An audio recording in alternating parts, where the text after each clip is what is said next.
One here, one there as you take a live look over here. But it is entire blocks that have been wiped out. And it's not just property that has been lost, but lives as well. 2 elderly men have died in this blaze. And at this point, investigators say the fire remains out of control. Smoldering ruins, house after house destroyed. Just devastating. Just very, very devastating. My knees went so weak I fell to the ground when I first saw it because I grew up here. That's my house. Ryan, where's all my stuff's in there. War zone. Entire neighborhoods engulfed in flames. More than 200 homes and counting burned to the ground. Palm tree ignited. Then some fell down on the house next door to us, and there were people trying to put that out, but I just took off because I knew once the wind gets it, it's going to go. Fierce Santa Ana winds with gusts up to 60 miles per hour push the fire out of control, filling the air with hot embers, instantly igniting anything they landed on. There was this sparks blowing from house to house, like a little explosion from wood or something, and then it would just send sparks that they would just land on houses. The blaze broke out just before 9:30 this morning in Waterman Canyon near Cal State San Bernardino. Strong winds, low humidity, and dry brush helped fuel the fire. It moved so quickly, residents barely had time to get out. The wind came up, it started moving to the west, and I figured we'd be okay. And then when the wind came up, it started shifting and coming back this way. And then the whole street got black. Despite the evacuations, many stayed behind. Armed with garden hoses, they tried desperately to save their home. Lost all my family photos, my daughter's dance recital tapes. I mean, everything was in the house. I have the clothes on my back. That's it. Now, the fire has charred more than 6,000 acres. The cause remains under investigation, but officials say it is suspicious in nature. 3 people have been arrested for looting damaged homes. Now, as for the spread of the fire, investigators say it is continuing to grow to the east and west along the foothills here in San Bernardino and up into the mountain communities. And at this point, they say it's going to be days before this blaze is contained. Live in San Bernardino, Leanne Suter, ABC 7 Eyewitness News. Well, Leanne, there are concerns that the fire is going to continue to spread so quickly. What are they saying about how quickly it's spreading? Yeah, it's growing pretty fast. One of the main areas that they're worried about right now are the mountain communities. In fact, they have just expanded their mandatory evacuation for mountain communities along Highway 138. Crestline, Lake Arrowhead, and Blue Jay have now all been ordered to evacuate because fire investigators fear that the blaze is headed that way and may reach those communities very soon. All right, Leanne Suter reporting live for us. Thank you. Those winds that come down through the Cajon Pass making this much more difficult than it would otherwise be. Meantime, thousands are evacuating their homes and heading for shelters. One temporary shelter has been set up in a terminal at San Bernardino International Airport. Volunteers are doing their best to provide food, cots, and medical services to the evacuees. I don't know. They keep coming, and they keep doing more evacuations. We don't even have a number yet as far as how many we can actually house here. Many of the people at the shelter are elderly patients who had to be evacuated from convalescent homes. The Red Cross says the shelter will probably remain open for the next 48 to 72 hours. We now move west to a fire that first broke out yesterday afternoon in Valverde and has now become 2 separate fires, one in the Valverde area of Santa Clarita and the other in the Simi Valley and Moore Park areas.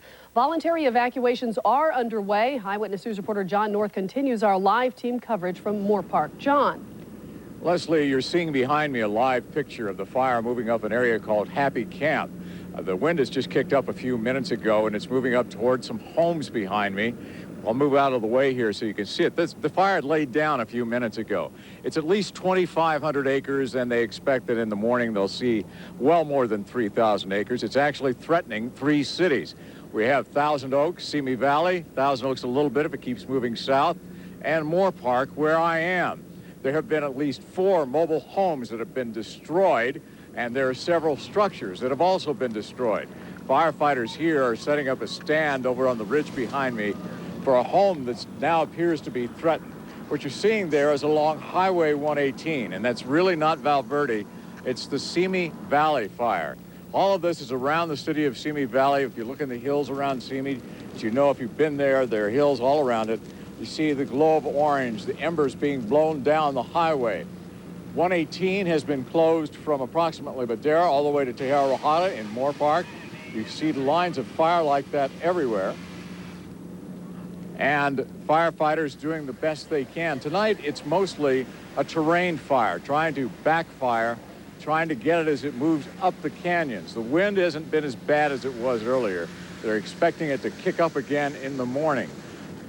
Structure protection now is a priority. Everywhere you look, wherever there are homes, and there are a lot of them, if you know this area, down in Simi Valley, Wood Ranch, the Reagan Library is somewhat threatened because the fire is going to move uphill, and right now the fire is surrounding the area below the Reagan Library. There you see it kicking up again. These are live pictures from Moore Park. And if we can move over this way, Connie, to the left, we can see that house. Looks like the fire trucks are moving out. There's a house up there, and it looks as if the fire is just about ready to overrun that ridge. The firefighters are trying to make their stand. Don't know if anybody has been in that house. One would hope that they were evacuated. Reporting live from above Moore Park, I'm John North, ABC 7 Eyewitness News. Back to you. John, that immediate area in which you're standing, there's obviously a home over your shoulder that you've pointed out. Are there other homes in the immediate area? There's a trailer, a mobile home, probably 100 yards from me, that's been, it has a fire truck next to it, and then according to the Sheriff's Department and firefighters throughout this area, there are homes scattered, and then if it moves down over on the other side where we are, there are hundreds of homes. So it's a real clear and present danger here. Certainly is. Thank you very much, John, and a long night to be sure for fire crews. That brush fire known as Grand Prix, another fire burning since Tuesday, continues to spread in San Bernardino County. Nearly 30,000 acres have burned and thousands of homes are being threatened there. With our live picture, our team coverage continues with Eyewitness News reporter Brian Jenkins live in Rancho Cucamonga. Brian. Well, there's been a close call for this neighborhood. We are in San Antonio Heights. Just look behind me. You can see the flames licking that hill right behind the homes here on the western edge of San Antonio Heights. And just to the other side of me, you see that orange glow above the home there? That's where that fire continues to burn. It has been nothing short of a miracle that this neighborhood has survived this, along with Alta Loma. Both were subject to mandatory evacuations today. And again, for a lot of the homeowners here, a very close call.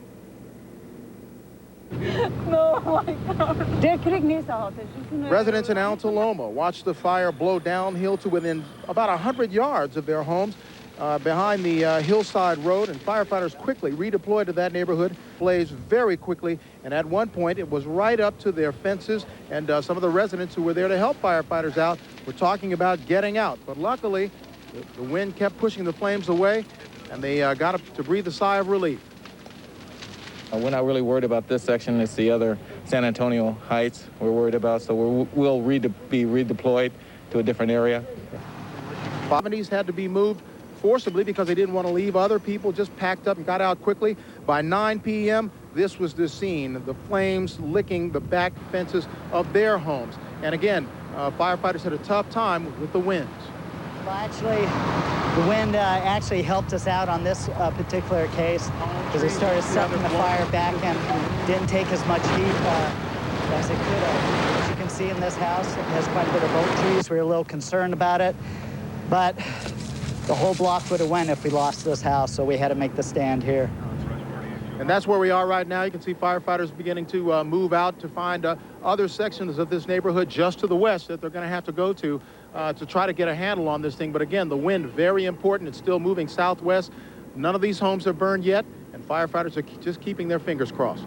Reporting live here in San Antonio Heights, Brian Jenkins, ABC 7 Eyewitness News. Back to you. Okay, thank you very much, Brian. And you mentioned that the hot, dry, windy conditions have only made things worse for firefighters. Garth Kemp is here now to talk about that. And will there be any relief for tomorrow? No, actually, this is going to be the apex of all our Santa Ana wind conditions tonight through tomorrow morning for the next 12 to 24 hours. It's really going to start hitting us. We saw wind gusts today at around 60 miles an hour. The other thing that's happening is the compressional heating of this big high-pressure system just to the north of us. That's funneling. It's right at around 30.50. That's a barometric pressure.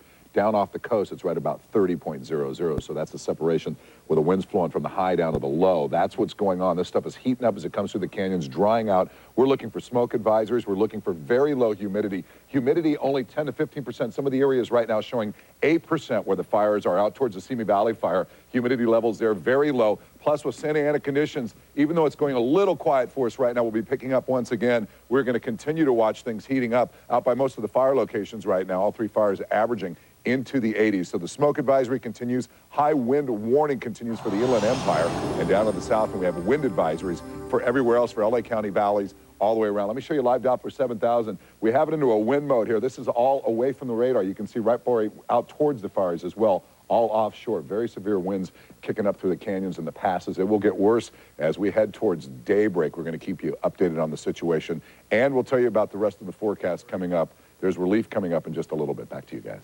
All right, Garth, thank you. We're going to go quickly now to Air 7. Desiree Horton has been over the Valverde fire, covering this for us since the sun went down. Desiree, what can you tell us? Well, Micah, from our vantage point, you wouldn't think it has laid down, but we have seen quite a bit of difference. The flames are a lot less than earlier when we came out here several hours ago. But right here, this part here, you can see in your picture, it is burning towards a business district, but it appears that it is not moving at a high rate of speed at this time. The wind is still moderate out here. We are experiencing moderate turbulence here in the helicopter, but as we mentioned earlier, the brush out here is not as dense as like the Rancho Cucamonga fire. It is more grassy out here. There are cattle ranches in this area, a lot of horse property. This part right here is just south of the 118 freeway. It is where the closure is. It jumped the freeway. They do have the 118 freeway closed out here as well as the 23. We are seeing a lot of traffic in the areas, a lot of fire crews everywhere.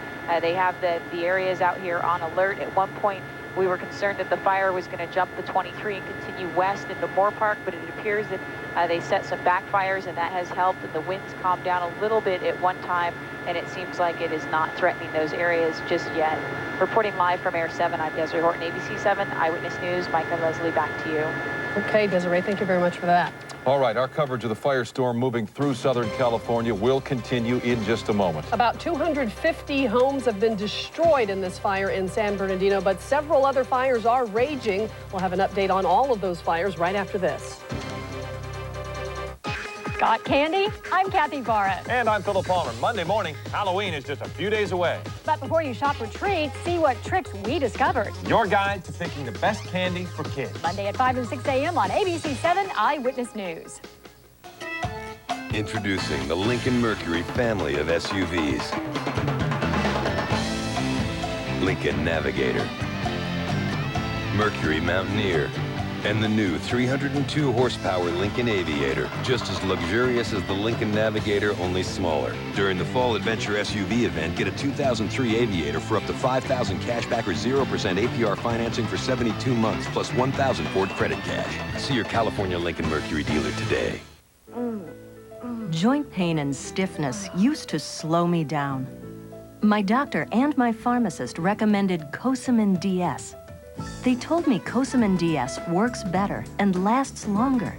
Its exclusive formula allowed me to cut the number of capsules I take after just 6 weeks. And that saves me money, too. I take Cosamin DS every day, and now I'm flexible and free, the way I used to be. This ABC 7 Eyewitness Newscast brought to you in part by Pontiac. The 2003 Pontiac Grand Am SC has more power than Jetta GL, more torque, and better fuel efficiency. Our drivers wanted more.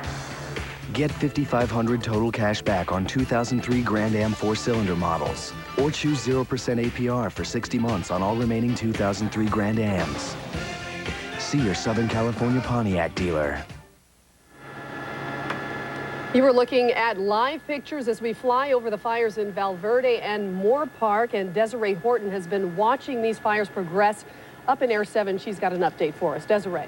Well, Leslie, as we had mentioned earlier, the fire appears to be laying down. Winds are still blowing out here pretty good. We are experiencing a little bit of turbulence in the helicopter, but we are seeing a lot less flames than we did see earlier. Homes are still being threatened as well as business districts. This is an area just south of the 118 freeway where they do have the freeway closed. You can see there's a great line of fire. It spreads for quite a distance here. When we first came out several hours ago, it was almost a scene out of the movies. The fire spanned all the way across the entire Simi Valley from Tapo Canyon all the way up to the 23 across the mountain range there. But like I said, we've seen less flames now, but the winds are still going, so firefighters are still on high alert out here. Homes are being threatened in this area, so we will keep you updated on that. Reporting live from Air 7, I'm Desiree Horton, ABC 7 Eyewitness News. Okay, Desiree, thank you for that. In San Bernardino, a raging brush fire killed 2 people. To update you here, destroying more than 200 homes, threatening thousands others. The fire has burned 10,000 acres and counting. The mandatory evacuation area has spread up into the San Bernardino Mountains. Residents of Crestline, Lake Arrowhead, and Blue Jay are under mandatory evacuation. The fire closed Highway 18 into the mountains and knocked out power lines to homes in that area. San Bernardino County officials are requesting more firefighters from the state because local ranks, as you might imagine, are depleted. And here's an update on the Grand Prix fire, which has been burning since Tuesday. Nearly 30,000 acres have burned, along with at least 14 homes. Around 3,400 other homes are being threatened, and thousands of residents continue to evacuate. Another concern is the fire's proximity to high-voltage power lines, which carry 25% of the electricity that goes to the Los Angeles basin. Containment is estimated at 20%, and authorities say this fire was started by an arsonist. Now, given the potential for more wildfires, LA County is preparing for the worst. With all firefighters now on call, officials may need help from the public. Today in Sherman Oaks, hundreds of volunteers were trained to be Citizen Emergency Response Teams, or CERTs. With fire crews on hand, the volunteers learned how to respond to all kinds of emergency situations. The CERT teams can be very valuable, and again, in their own neighborhoods, on their own blocks, being that person who, when everybody else is panicking, who is calm, who knows what to do, who can tell people, we can get through this together if we work together. If firefighters are spread too thin battling brush fires, which appears may be the case at this hour, the CERTs would be called in to back up the crews. Okay. And Garth Kemp is here now to talk more about the fires and the wind and what's going on. The winds, well, we've been seeing some of the winds die down, which is normal about this time of the evening, but we're going to start to see them pick back up again. This looks like it'll be the worst part of our Santa Ana event, the overnight period tonight through tomorrow. Really? Yeah, so it's not going to get any better. And boy, you see the pictures of some of those homes. It is just heartbreaking. Let's tell you what's going on for us. There is relief in sight, but it's still 3 to 4 to 5 days away from now. Middle of the week is what we're looking for next week before things actually start to cool down for us. For us right now, let's take you out and show you what's going on. Should tell you the difference of this. You get towards the coast right now, we have dense fog going on as well. 100% humidity out along the coastal areas there. But you get inland, and it's single-digit humidity right now. Some areas just at around 10 or 11% into the inland areas. So for us now, we're going to call it hazy. Hazy conditions as we take you down towards Long Beach, 65 degrees, a lot of smoke in the area right now, obviously. A lot of ash falling, so we have smoke advisories happening out towards the Inland Empire. 89% humidity down town right now. Winds are calm, and there's your pressure, 30.06 on the rise. Live Doppler 7000. Want to give you another quick look at what's going on. These are in the wind mode. These are offshore winds happening. You can see towards Ontario and San Bernardino and out by the fires. You can just see the wind starting to blow through the passes and the canyons, making their way down. Now, we'd seen gusts today up to almost 60 miles an hour. We will see winds right now averaging around 21 miles an hour. That's coming out of the northeast as we continue with the high pressure. Let me show you the Santa Ana conditions that will continue through tomorrow. Good upper level support, good support along the ground. So that's why the winds are really starting to kick in for us. It will continue that way through tomorrow. Below the passes and the canyons, Lytle Creek, of course, one of the other funnels, main funnels that kicks it in, as well as the Cajon Pass. But those winds, once again, will start to pick up through the overnight hours, into the early morning hours. We'll see winds up to around 50 miles an hour with gusts even more than that. So a high wind warning, once again, continues for the Inland Empire tomorrow. Wind advisories for LA and Ventura County valleys throughout the rest of the day tomorrow to about 9 o'clock tomorrow night. But look at the temperatures. The beaches today were cooler, had a hard time clearing out. That's what with that plus the smoke in the air, kept temperatures down a little bit. But tomorrow that will change. 82 along the beaches. The offshore event takes us all the way out to the coast. So whatever fog we have tonight will be gone early in the morning tomorrow. The beaches are going to really warm up, and the interior areas as well will be around triple digits to where the fires are. But as we see the winds slip down from the slope and move down tomorrow, we could see some more record heat. We had records today, too many tell you about, but the fire we want to tell you about once again. We will watch things get extremely dry, so it's going to get worse before it gets better. By Wednesday, we finally start to cool off and get some onshore push. This guy's got a lot of time ahead of him. Please be safe. Listen to what advisories. So these Santa Anas are normally the worst in the morning. Yeah, worst in the morning time. And throughout the day, they'll start to lay down just a little bit, but after the evening, it's like our sundowners. Once the sun gets down, there's the temperature differences with the gradients as well. Right. Things start to crank up. So we're not done with it yet. Okay, bud. All right, okay. Thank you very much, Garth. Before you go to bed tonight, don't forget to turn those clocks back 1 hour. At 2 a.m., daylight saving time comes to an end, and we fall back 1 hour. Throughout the day, employees at local watch stores were busy turning back the hands of time.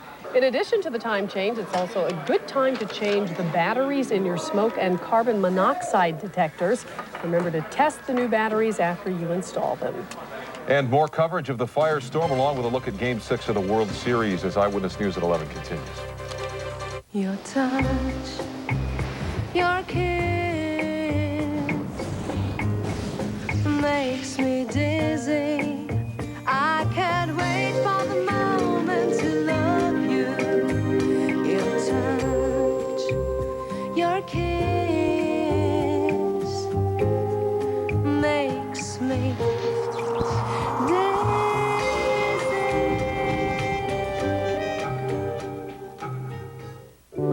Energy Star compact fluorescent bulbs only need to be changed about every 5 years, so they save you time and create less trash. And since they use up to 75% less power, they save on energy costs. So let's see, saving time, saving energy, saving money, helping our environment. Not bad for a night's work. Saving energy, it's a way of life. It always seems to happen around the holidays. A house guest that nobody invited just shows up. Buddy! The haunted mentioned holiday is back.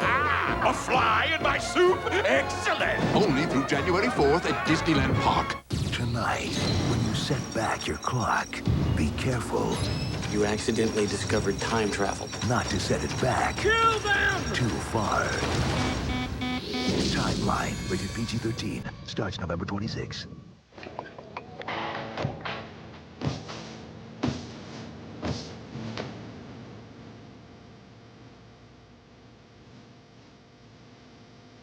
The Western $6 burger, new at Carl's Jr. This ABC 7 Eyewitness Newscast brought to you in part by Kia. When did the Kia Rio get such a comfortable interior? When did we back it with such a great warranty?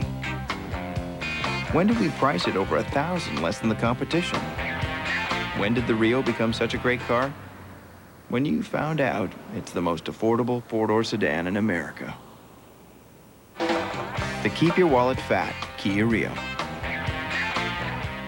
Visit your Southern California Kia retailers. Hurry, offer ends soon. Inside Elizabeth Smart's home, Monday's Oprah. We're going to take you back out live to the latest on the Simi fire. John North is live in Moore Park, and things are changing. John. Well, they've changed dramatically in the last few minutes. I think when I showed you before, there was a house back there on that ridge. As far as we know, it's still there because there are strike teams around it, but things have gotten very dangerous. The wind has shifted toward us. The fire, well, in fact, it looks like it may be in the house, but we're not positive because there actually is a truck up there trying to save the structure. And Connie, if you could pan over to your left and maybe show this mobile home over here. Through the trees, there's another mobile home. There's a strike team in there trying to save it. Firefighters are getting ready to do some backfiring here. So very dangerous. We're in Moore Park. The same thing is happening in Simi Valley. Could threaten Thousand Oaks, but it's a long way from there right now. But keep an eye on what's going on, and if the fire gets close, get out. Right now it's voluntary evacuations, but the mandatory could come very soon, and we're leaving too. Live from Moore Park, I'm John North, ABC 7 Eyewitness News. Thank you, John. Good luck and get out quickly. I heard him say the wind was blowing toward him, the fire was coming toward him. Dangerous situation for all involved. Yeah. Kurt Sandoval here now with a big story. Obviously, a little bit lighter situation in the World Series, folks. Of course, last year, the Angels wrote that Cinderella story on their way to the World Championship. And tonight, the Florida Marlins just completed the sequel. It was win or wait till next year for pitcher Andy Pettitte and the Pinstripes.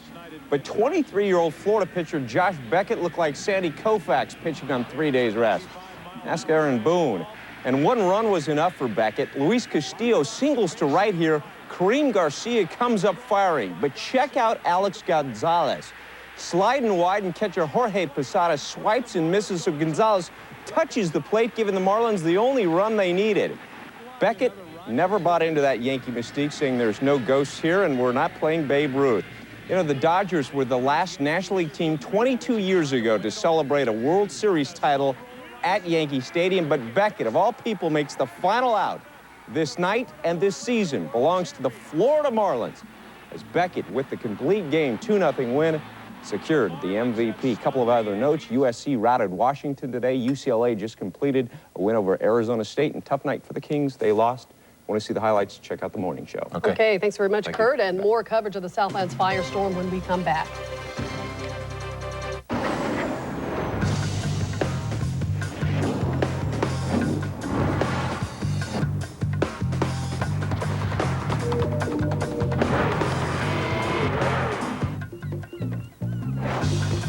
The incredibly agile sport-tuned IS.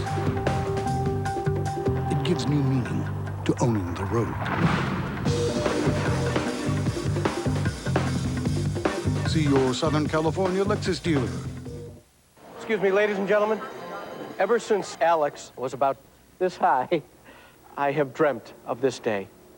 I just wanted to make sure that the day that we sent our little girl off to start her own family was every bit as memorable as the day she first joined ours. But I'm just their financial advisor. Now, how about a few words from her dad? When you work with a Morgan Stanley financial advisor, you get someone unusually devoted to your dreams, one client at a time.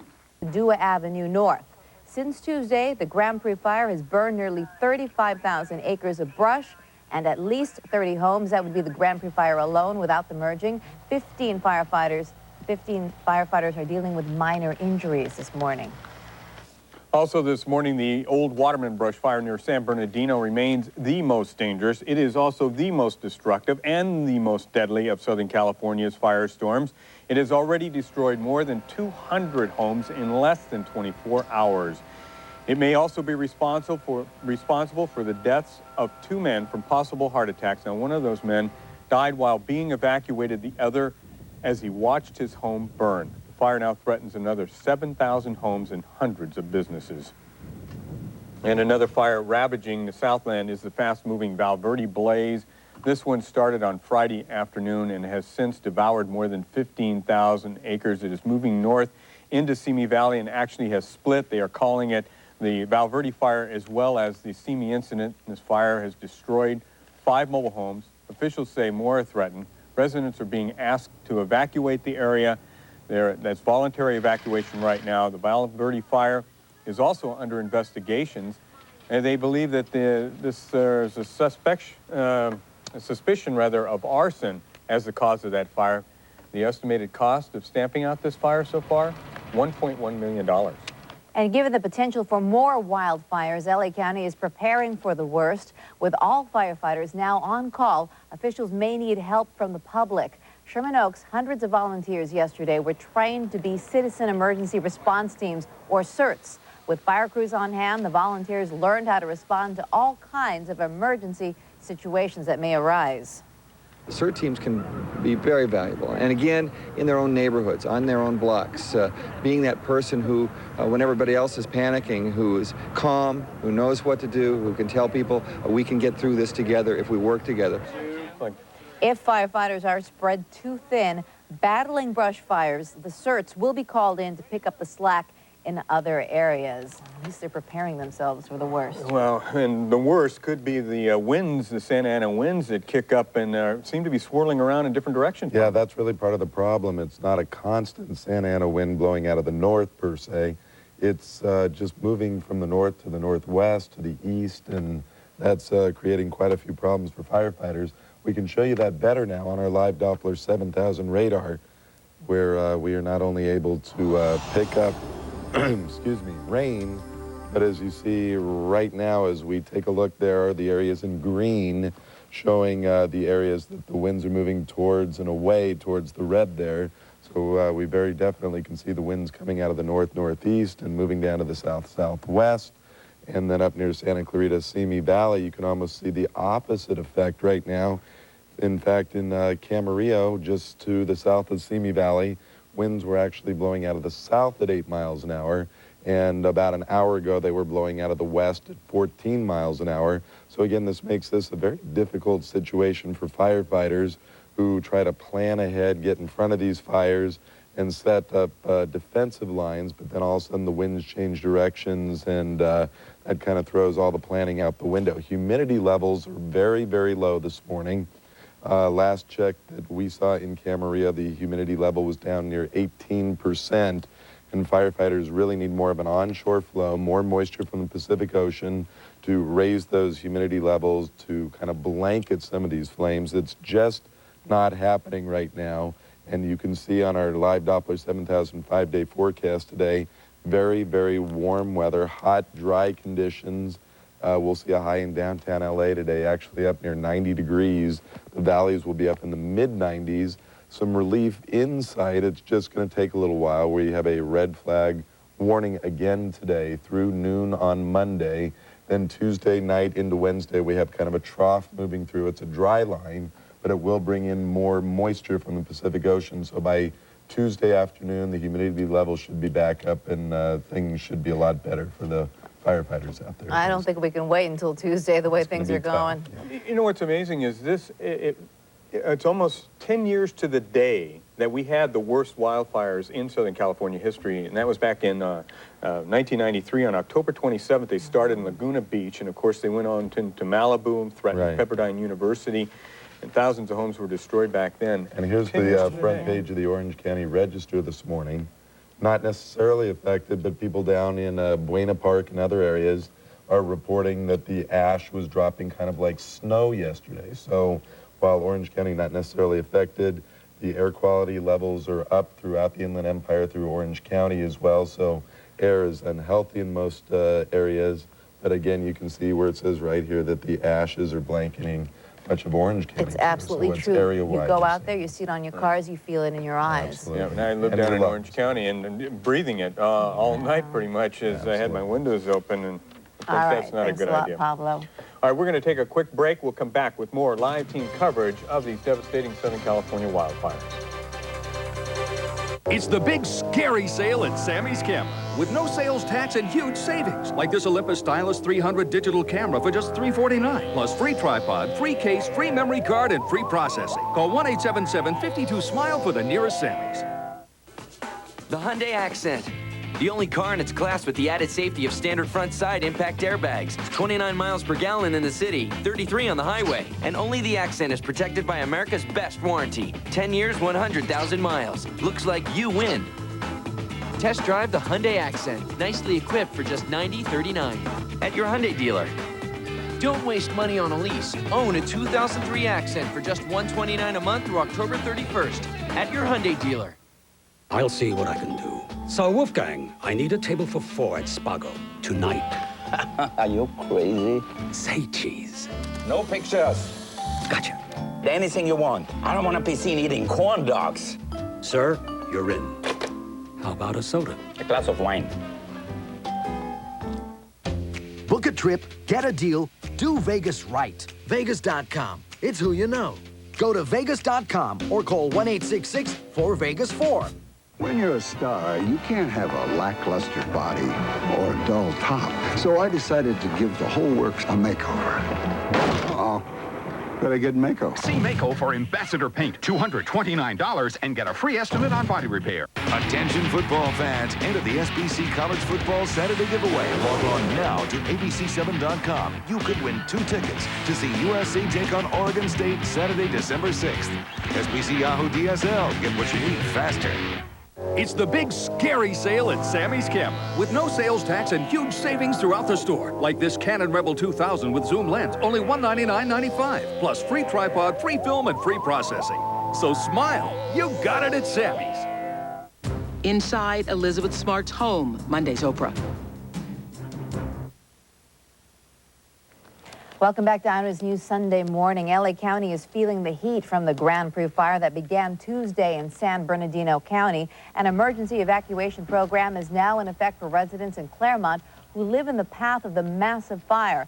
Flames are destroying some large homes in the area. The evacuation affects residents north of Baseline Road between Northtown Avenue and Padua Avenue North.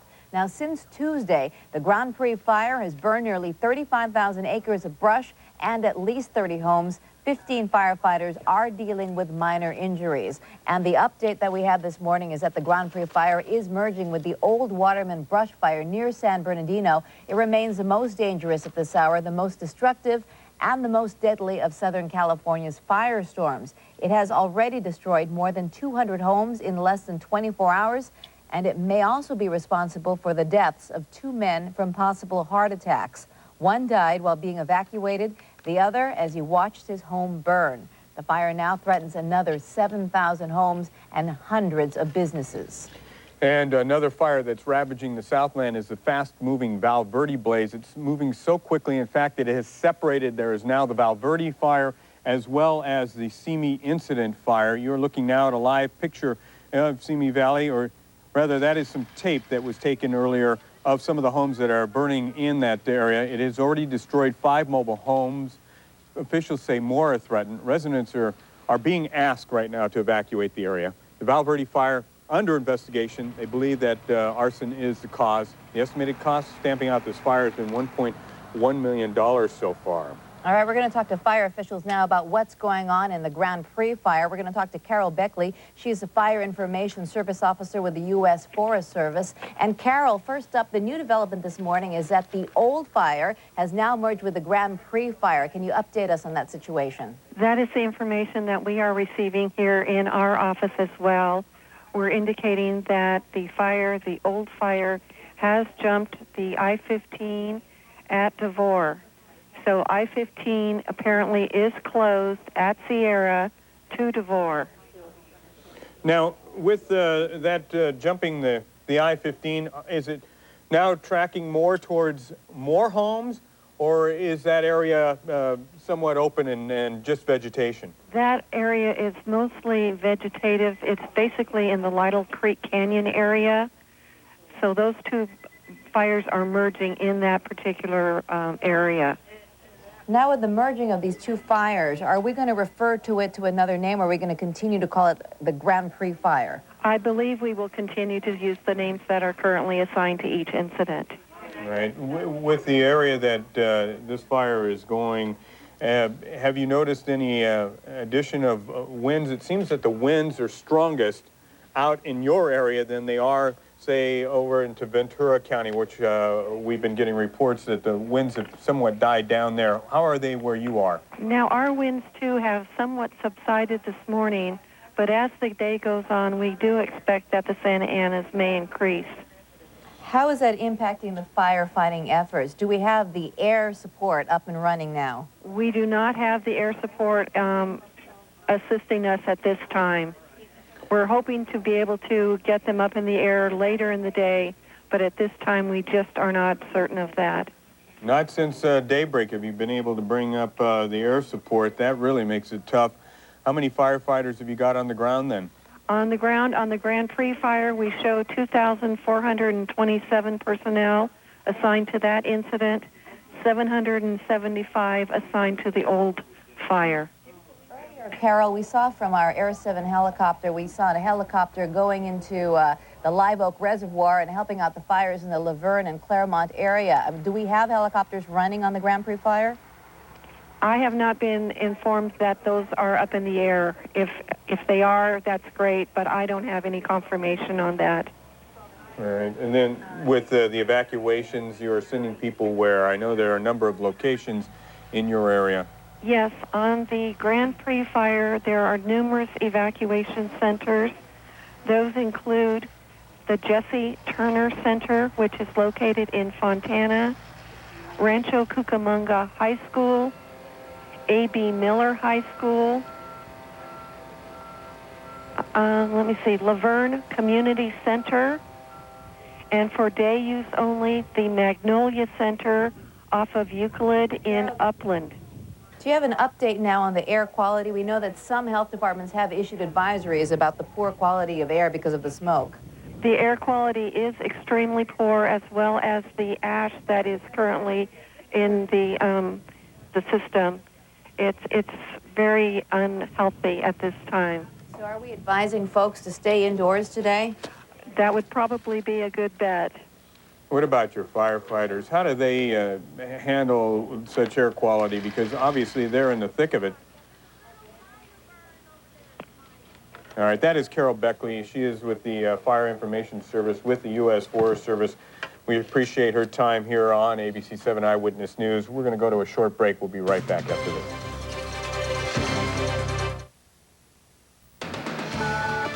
When you see news happening, call the Eyewitness News tip line toll-free at 877-777-NEWS. Used to be this place's biggest natural asset. Now they're grazing with it. This man is a mining expert responsible for extracting 2 billion barrels of oil from beneath this ground. And this man belongs to a close-knit indigenous community who have lived here for centuries. It's his trucks which are starting the task of reclamation, and together they'll provide a vital energy source and the community with a viable future. We mine it, refine it, and then we reclaim it. Working together to benefit men, mine, and moose. They were here before us, and they'll be still around after we're gone. A little unusual, perhaps, but that's hardly surprising.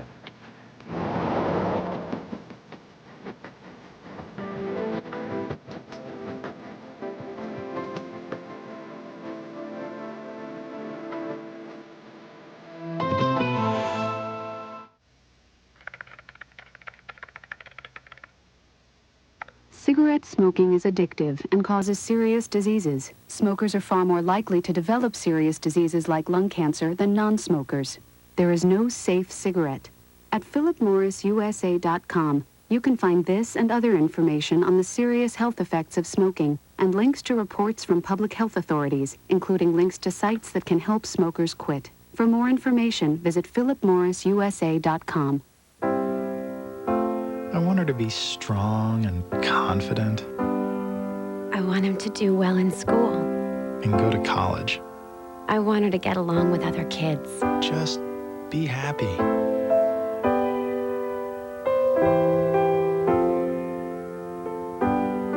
Going to preschool makes all of these things more likely. A message from First 5, California. The whole city's in a hurry. The race is on to Mervyn's anniversary sale. Not just low prices, get our lowest prices of the year. But that's not all, folks. Save an additional 50% on specials store-wide. And get great Looney Tunes stuff at Mervyn's anniversary sale. Plus, see Looney Tunes back in action in theaters. Mervyn's, big brands, smallest prices. ABC 7 reminds you to fall back 1 hour. Now, live breaking news from ABC 7 Eyewitness News. A state of emergency, a state of despair. Firestorms menace Southern California communities, destroying home after home and lifetimes of memories. I fell to the ground when I first saw it because I grew up here. That's my house. Ryan, where's all my stuff's in there. Good morning, everyone. It is Sunday, October 26th. I'm Rick Romero. And I'm Denise DeJour. We have a lot of destruction to tell you about.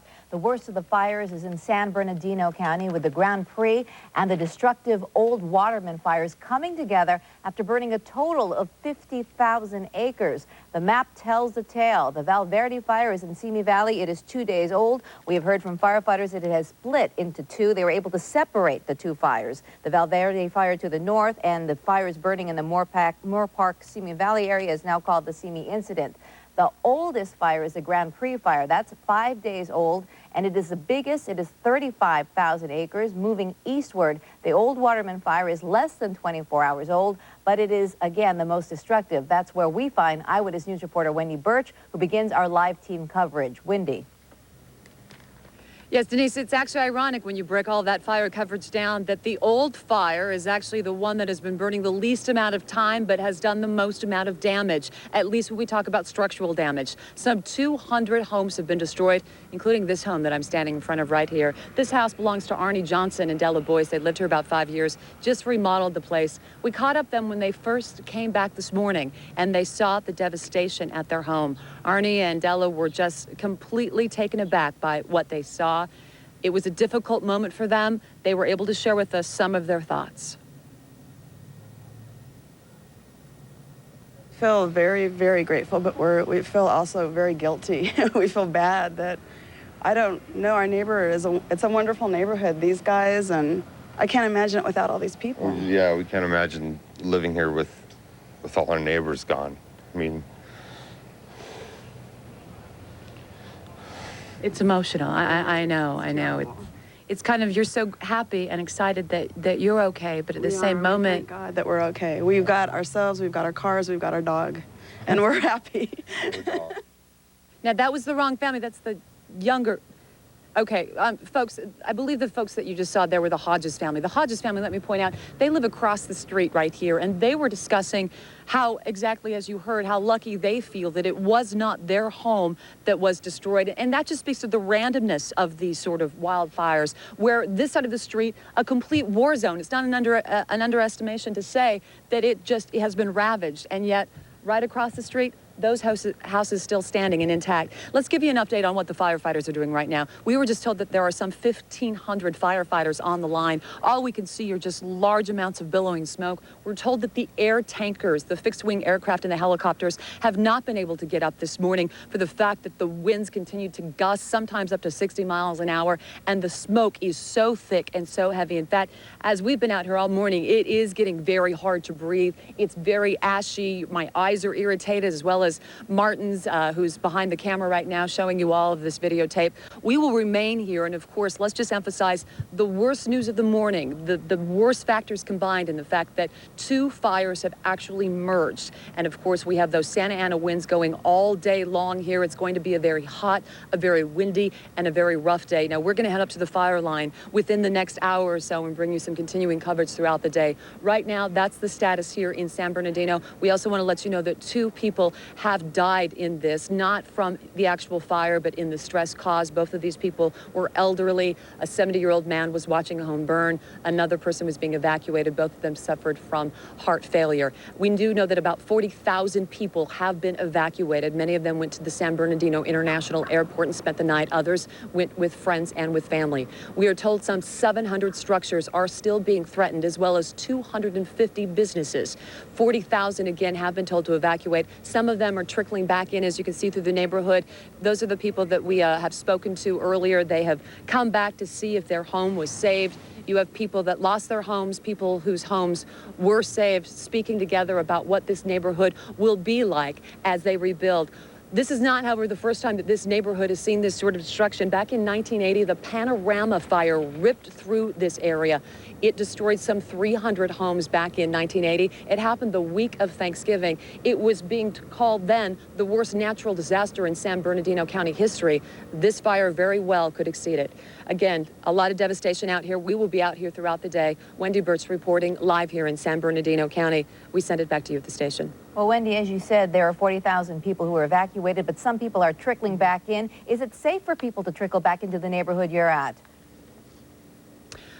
My situation, yes, in our area right here. Let's show you right here. Those are the people we've actually spoke to. You can see Arnie and Della. They're speaking to their neighbors there, Paul and Wendy Hodges, who live in the house with the Suburban back there in on the lawn. This street, yes. Now, I can't testify for the streets 2 doors down, and we have been seeing some flying embers. One of the problems here, we have seen police go up and down these roads because they're trying to make sure that no one that's coming back in are actually looters. We do know that there were 3 arrests in this neighborhood overnight for looters, if you can believe it, coming back here through this area. So what we are finding and what we are seeing is that this area is fine. But again, we're talking about Santa Ana winds. At any moment, we could see this fire come back over this ridge or Just a spark is all it takes to see another one of these houses go up. I think one of the big problems, at least one of the officers told me, that they're having is they're so busy trying to set up perimeters and so busy trying to fight the fire, it's hard to actually go individually to each one of these homeowners and tell them that they have to leave. And of course, you can understand the anticipation that these homeowners have to get back into this neighborhood to see if they have been spared. All right, thanks a lot, Wendy, for that update, and try to stay out of harm's way as you make your way to the fire lines. We will. All right, thank you. Wendy Birch in San Bernardino now. Due to this breaking news coverage of the Southern California wildfires, this week with George Stephanopoulos will not be seen at its normal time. You will be able to see it on Monday morning at 3:30 a.m. right here on ABC 7.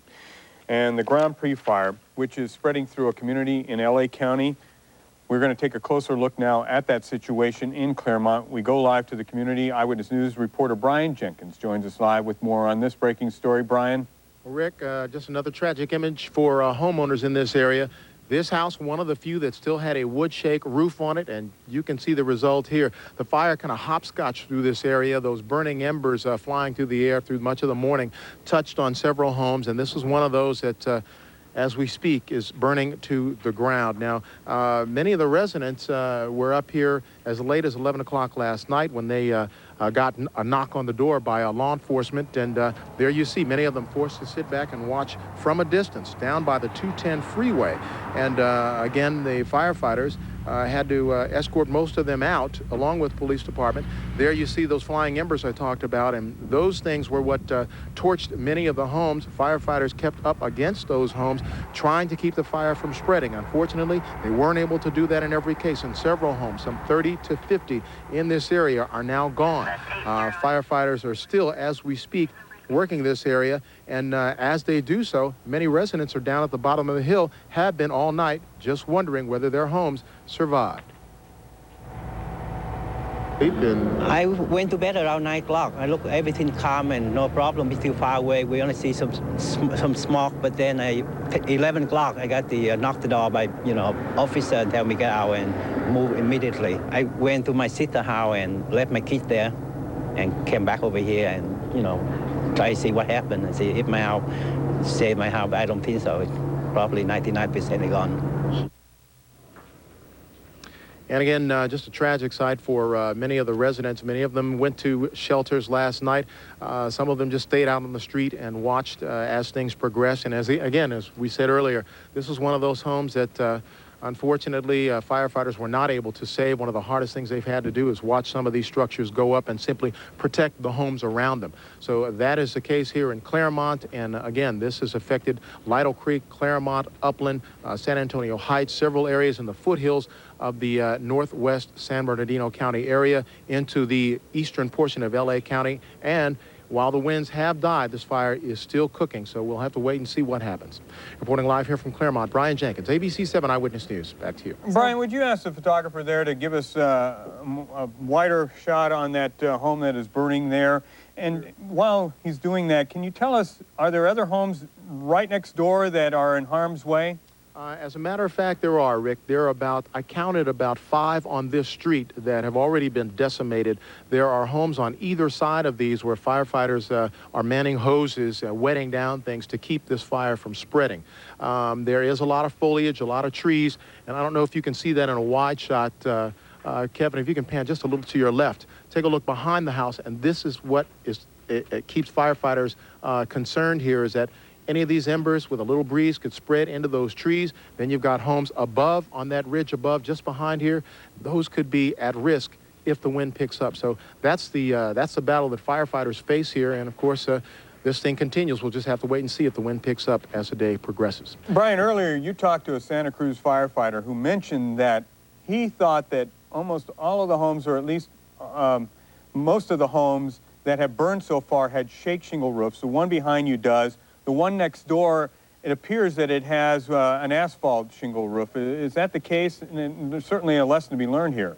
Actually, it looks like it, too, is a wood shake roof. I know that the firefighters had sprayed that down considerably over the last hour or so. But you're right. The firefighters did tell me earlier that most of the homes that went up had wood shake roofs. Most of those that survived had the shale and cement stucco construction. So that is certainly a lesson to be learned for a lot of the homeowners up in this area. And we might add that most of those homes with wood shake roofs are older construction, have been here for a while. Firefighters have been pushing this issue about changing roofing for several years in the wake of fires we've had before. So a lot of the homeowners have newer roofs, but again, some of these older homes have not done so, and this is the result.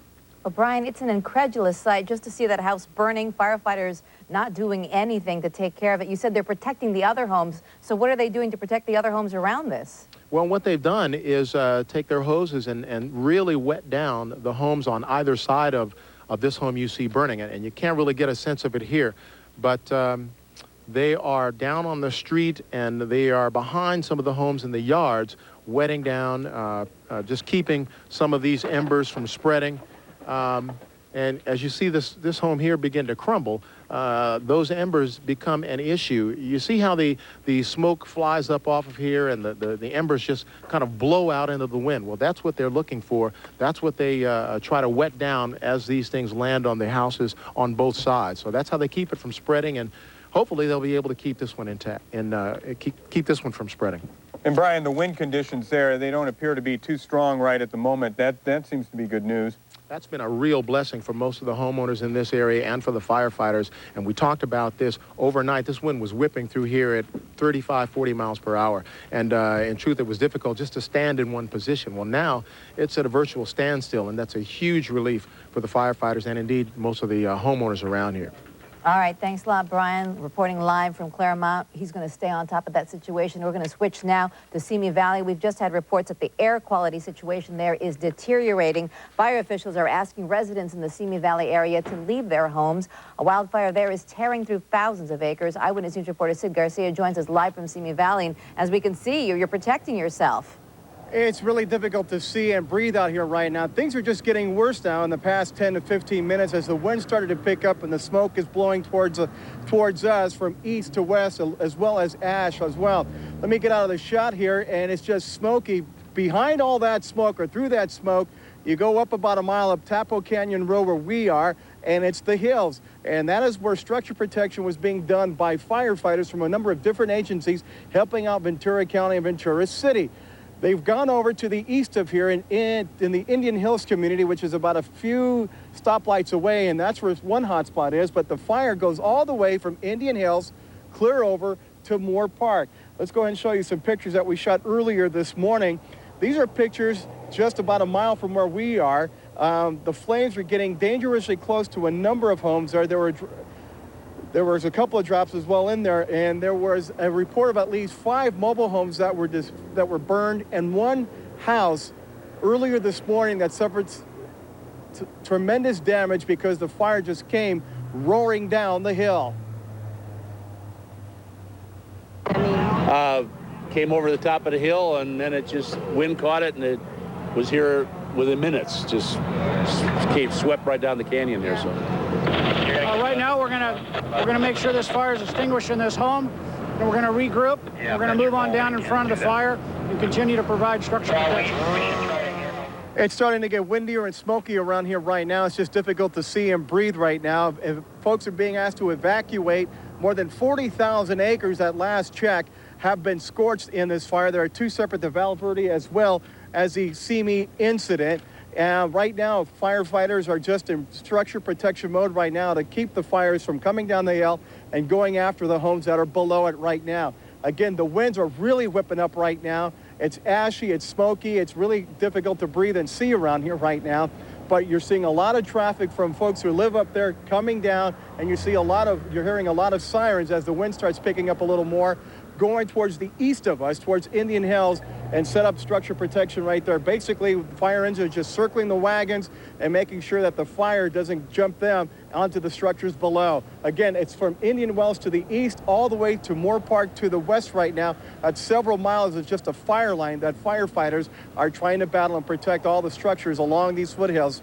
It's going to be a tough fight now that it's getting windy, it's getting warmer, and the humidity is low. We'll keep you posted. Reporting live in Simi Valley, I'm Sid Garcia, ABC 7 Eyewitness News. Denise and Rick, back to you. Sid, it certainly can tell by those pictures. Well, We'll go back to Sid in just a moment, but Pablo, we could certainly tell by the pictures I was about to mention, the tree in the background there blowing, and yet Brian Jenkins, in a previous live shot, very little wind. What's very interesting about those two pictures is where Sid is in Simi Valley, there are wind advisories, and where Brian is out in more towards the Inland Empire, there are high wind warnings. So it shows you just how unpredictable things are and how quickly the winds are changing, and we can take you to live pictures of both areas right now. From our Antelope Valley camera here on the backside, you can see the smoke coming up from the fires there, and high wind warnings are in effect until 9 o'clock tonight. Winds are ranging, coming out of the northeast right now, between 20 and 40 miles per hour, with gusts up to 60 miles an hour. Now we take you to the Burbank camera, and winds there, this is a wind advisory, so the level's not quite as strong, 25 to 35 miles per hour, with gusts up near 40 miles per hour. Winds in Ventura County expected to die down later on this afternoon. Out towards the Inland Empire, though, those winds will stay with us most of the day in through midday tomorrow. The problem everybody is having right now are the very low humidity levels on top of the wind as well. And we can check the winds for you here. We not only can look at rain on our Doppler, but we can look at winds here. And as you look out towards Ontario Riverside, you see the green, and down towards Anaheim, Long Beach, you see the red. So you can see the winds coming down through the canyon passes. And this is what happens in a Santa Ana condition, as we get a very strong ridge of high pressure off to the east in Nevada, and we get those winds whipping around. We don't get anything in the way of sea breeze or moisture. So therefore, we get those very low humidity levels. Again, you can see the areas in green there, some high wind warnings in effect for the Inland Empire till about 9 o'clock tonight, and wind advisories pretty much for everyone else at this hour. All right, I just wanted to update our public here just a little bit on the fact that Governor Davis has ordered the State Department of Forestry and Fire Protection, the Office of Emergency Services, as well as the National Guard to provide all available equipment and personnel to fight these fires. So we aren't getting the air support because of the winds that you've just talked about, but we are getting some more ground support. Well, that's a little bit of hopeful news. And we got a lot of fires burning. The big fire right now, the big picture is 50,000 acres have been burning in the Grand Prix fire, which is combined with the old fire. That's burning in the San Bernardino foothills, and that's where our Wendy Birch is. And she's going to talk about the devastation, the human picture here, the people who are feeling the worst devastation. Wendy? Yeah, Denise, 200 homes so far have been destroyed out here in the San Bernardino foothills.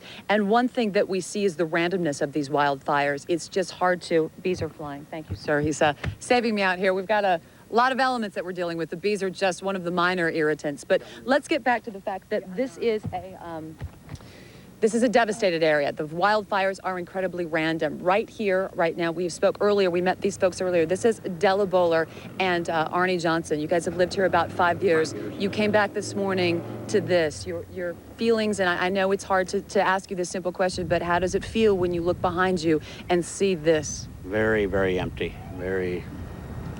but we're alive, we're alive. Della, there's a lot of emotion that goes into this home. You said you just finished remodeling it not too long ago. Yes, and here we thought we had gone to the top of, well, this is how we want it, and it all went up in smoke. Now, this is a very close-knit neighborhood. Here, the Arnie and Della have this, but right across the street, this is Wendy and Paul. Wendy and Paul Hodges, your house is just right over the shoulder here. Your house is fine, but you say you're filled with mixed emotions today. We are, because we feel so lucky that our house is okay and grateful. We thank God. But then again, we look at our neighborhood and we feel guilty that all these people that we love so much, I mean, we don't know what we're going to do. We don't want to live here without them. We don't know what to do. Yeah, Paul, you spoke of that earlier. You can't imagine the neighborhood without folks like Arnie and Della. No, not at all. I mean, it's totally going to change the neighborhood, and I'm just hoping that everyone decides to rebuild. We don't want you guys going anywhere. Now, I know it was a restless night for you guys. You had no idea until you came this morning that your house had been saved. I've been up all night trying to watch for the news, and I actually saw them interviewing a gal who lives right behind us, and her house is down to the ground. And he pointed out to me that there's our house, it's standing, and so we threw clothes on, and here we are. We just got up here as quick as we could. You know, the words that you guys shared as we bring in Arnie and Della, the words that you guys told these guys today, what feelings did you share with these folks right across the way that lost their homes? There's so much going on. I can't explain it. We don't want you guys going anywhere. Well, we'll be back. We'll be back. We have a lot of... We'll build again. We'll build. So these folks aren't going anywhere, and great support from all the neighbors here in the area. Again, just two families here that really illustrate the sort of loss that's going on here in the foothills of San Bernardino and the randomness of this fire. And unfortunately, as I step out so we can show a little bit more, thanks folks, we appreciate your time. As I step out and show you that there is such a randomness of this, and it's not over yet. As we have told you throughout the day, these two fires are now merging. You've got some 50,000 acres burning as the old fire and the Grand Prix fire are now one large fire. The Santa Ana winds continue to blow down. That means if that fire crosses that ridge again and those embers start coming off, any of the houses that we are now talking about of being saved could easily go up in flames. Again, 200 homes in the San Bernardino foothills have been destroyed. Those numbers could in fact go up. They are trying to assess just how many went down last night. We're going to be live on this scene all day. In fact, we're going to head up to the line within the hour and find out what we can bring you back. We know those hotshot crews are working diligently because the air crews cannot be up right now because of the sudden gust of winds. So that's the story here. We send it back to you. We're reporting live in San Bernardino. Wendy Birch, ABC 7 Eyewitness News. And Wendy, just an observation from you talking to those folks out there, that neighborhoods are not just built about homes, they're about people and communities and the bonding that they have together. You said absolutely. And I think as a reporter, go ahead, Denise. I was just going to say, I think as a reporter, we get so busy talking about the facts and the figures and the acreage numbers and the number of homes, we forget that those homes belong to people like Arnie and Della and Wendy and Paul, and they've put, their life savings and their hearts into these homes. And so, it really is quite emotional to be out here with these folks and find out how much they've actually lost. Yeah, we're going to really hope that they can rebuild there. And another note about earlier, the bees that were bothering you. We were talking, Rick and I here in the studio, that when fires burn, hornets, those yellow jackets are really attracted to the smoke. Oh, absolutely. And apparently they're attracted to news reporters. Wait, we're going to pan right over here. As you can see, this is a very active neighborhood. We've got fire trucks, and that's pretty much been the scene all day as they're trying to go. That could very well represent that we've got another hot spot coming up where perhaps embers are flying over. It is so thick and so smoky out here. I think you can hear it in my voice because I've been speaking to you all morning. It's really getting quite tough to breathe out here. We're doing the best that we can. But yeah, back to this, these yellow jackets. They are now everywhere, kind of just infesting this area. A lot of people have come back to the neighborhood. In fact, Martin, can we show the folks down the street here? You see a lot of cars pulling back in as people are trying to assess whether or not they've got a house standing. So you've also got a lot of people back here. The police, I think, have their hands full. We haven't seen them patrol this area in the next hour, but we see active traffic. In fact, Martin, if I can ask you now to pan back over to this other side where we can see actually a very congested intersection as people are obviously coming back to see what they've got. And it's safe to say that a lot of these people are just checking out the sites, which is absolutely what we don't want to encourage. You should not be in this neighborhood if, in fact, you have no business being here. In fact, that's the word by the public officials. They're trying to keep folks out. You guys, we're going to send it back to you, and I'm going to make a couple phone calls and see what the sirens are about and see if, in fact, we've got another couple of hot spots out here. So we'll send it back to you. Again, Wendy Birch reporting live here in San Bernardino. All right, Wendy, and try to breathe some cleaner air if you can. Get some water. Don't dehydrate yourself out there. It's real easy for that to happen, especially with the heat and the low humidity. We saw a lot of people that are coming back into that neighborhood. They're probably coming from evacuation centers, and in some cases they have been mandatory. Some areas that people go to these evacuation centers, some voluntary, and we're going to list some of them right now in Rancho Cucamonga. One of them is Rancho High School. That is at 11801 Lark Drive. Also, Jesse Turner Communications Center, 6396 Citrus Avenue. And we've got in San Bernardino Airport, the former Norton Air Force Base, National Orange Show. That's on the corner of E as in Edward, and Mill Street. Some of the other evacuation centers in Claremont, LA County, Alexander Hugh Community Center, that's at 1700 Danbury Road. Taylor Hall at the Webb School, Webb Canyon Road. Salvation Army is one of the evacuation centers, 490 East Laverne Avenue in Pomona. As I list these are for people whose homes are being devastated and they're asked to be evacuated, and they should go to these areas. If you have friends or relatives, you may want to check in at these centers as well to locate those friends and relatives. And another place where a lot of evacuations are happening are over in the Simi Valley Moore Park area. That's where we're going to find our John Boy. He's a public information officer with Ventura County Fire. And last we spoke to you, John, you told us that the two fires have separated and now we have two different fires. That's correct. We have separated the Simi fire from the Verdale fire that started in Val Verde. Is that a good thing, separating those fires? Well, from a management standpoint, sometimes it is and sometimes it isn't. What we've done is we've called in a California interagency management team, and they are taking over control of this fire. And the other fire is kind of in a wind-down stage, I believe. The rest of what was left of it in Piru, and so we're ramping up this fire to carry on the fight. We were talking to a reporter who's out on the scene, Sid Garcia. He was wearing goggles. He said it's becoming very difficult to breathe. What is the situation on the air quality? Well, the air quality is pretty bad. I'm over here in Simi Valley, and we're actually somewhat upwind of the main body of the fire, and we have smoke and ash falling on us. So I would recommend that any residents that have respiratory problems, they stay inside and stay out of it as much as they can. We have some pictures of some helicopters dropping water in your area as well. One of the fixed-wing aircraft with Foscheck. Have you got air support now working the Simi Valley area? Well, our air support is going to be kind of iffy today because of the smoke levels and the visibilities and the winds. We're not sure whether we're going to get the helicopters in the air. We haven't got them in the air yet. Fixed wing is a limited resource, and I believe that probably all of that's going to go to Rancho Cucamonga. All right. Let's get some updated numbers now on the acreage there. The last we heard, it was 47 acres that were burned, 5 mobile homes destroyed, a report of one house. In fact, we talked to a homeowner, the Zoyner family. Their home was destroyed, and we understand there are 2,000 homes threatened. Have these numbers changed? No, not really. Some of them are a little bit different. What we have is at least 2,000 homes threatened right at the moment, and we have engine crews and structure protection personnel in place to take care of those. We've had 6 residences destroyed by this fire and 8 more damaged. So a total of 14 residences have been either damaged or destroyed by this fire, and that's the latest numbers that we've got as of 6 o'clock this morning. John, I would imagine the firefighting efforts have a great deal to do with those numbers being so low, but also Simi Valley, more roofs there are tile roofs than I think some of the other areas where we're seeing fires. What's your assessment?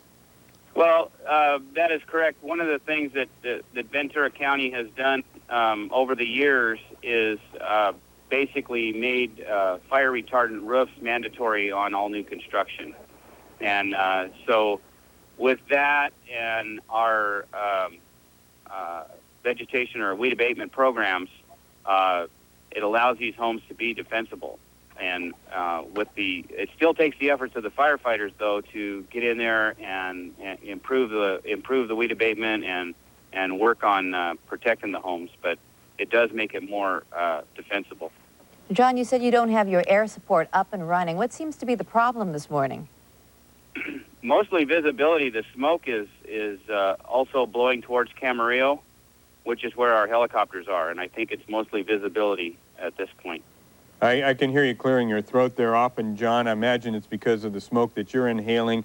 Any suggestions to the people who are there in that area, the public, as to what they might be able to do to kind of protect themselves against this poor air quality? Yeah, I would say the best thing for them to do is to stay indoors as much as possible and stay out of the smoke. If they have respiratory problems, they might even consider leaving the valley for the day or whatever they can do to get out of it. But for the most part, I think staying indoors would be the best thing. And John, before we let you go here, can you give us an update on freeway closures and areas that are being evacuated? Okay, the latest thing on freeway closures is the 118 has been closed at 1st Street. And, of course, the 118 hooks around and becomes Highway 23 when it goes into Thousand Oaks. And the 23 is closed at Tierra Rajada. So that portion of the freeway is closed. The 23 also that goes over Grimes Canyon Road to Fillmore, from Moore Park to Fillmore, that is closed. And I'm not sure about where the evacuations are taking place. There are no mandatory evacuations in place. They're all voluntary. So, and it's pretty much if they can see the fire coming towards their home, they're asked to leave, to be prepared to leave. If they're in the fire's path, we're asking people to be prepared to leave at any moment, but no mandatory evacuations are in place. And the power, is it out in some areas as well? There has been reported power outages. I can't tell you exactly what they are, but there have been some. At least from the picture we're seeing here, we're seeing traffic lights working and traffic moving smoothly. Those might be people who are voluntarily evacuating. All right, John, thank you so much for that update. We'll be checking with you a little bit later. It's John Foy, of course, with Ventura Fire. We're going to head now to Air 7 and our Desiree Horton. She's above the skies of Laverne, the hot spot in all this, okay, where we don't have Desiree at this moment. All right, we can update you a little bit on some of what is going on here. Governor Davis has declared a state of emergency for both Ventura and San Bernardino counties. As well, he's asked the National Guard to come in and help fight some of these fires from the ground. And air support has been sporadic because of the smoke visibility as well as the winds that have taken place. And we can see that smoke visibility right there. It's certainly a problem. And here we are looking at the smoky skies above Laverne. You can't even see the flames through there. Our Desiree Horton is live above the skies there. Desiree, what's the latest? Well, Denise, fortunately, the only good news here right now is that the winds have not picked up significantly, which, on the other hand, though, is making visibility very hard to see. The smoke is really thick out here. We can't even really give you a good picture. The good news about that, though, is that the flames are less. There is really not a lot of fire out here. The county fire helicopters have been out here with the Canadian Super Scoopers, and those helicopters really made quite an impact this morning.